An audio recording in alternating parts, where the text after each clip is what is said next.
Welcome. Today, we're going to be talking about how to send a GIF on Discord on PC with the new update. Let's get started. The first step is to open the Discord app on your PC. Once you're in the app, find the chat you want to send the GIF to. Next, look for the GIF icon in the chat box. By clicking on the GIF icon, you'll be greeted with a variety of categories to choose from, whether you're feeling happy, sad, excited, or anything in between. There's a GIF for every emotion. If you have a specific GIF in mind, you can use the search bar at the top to quickly find the perfect one to express yourself. Simply type in a keyword or phrase that matches the GIF you're looking for.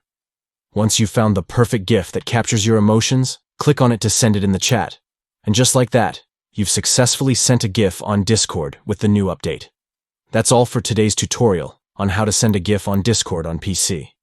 We hope this guide was helpful to you. Thanks for watching.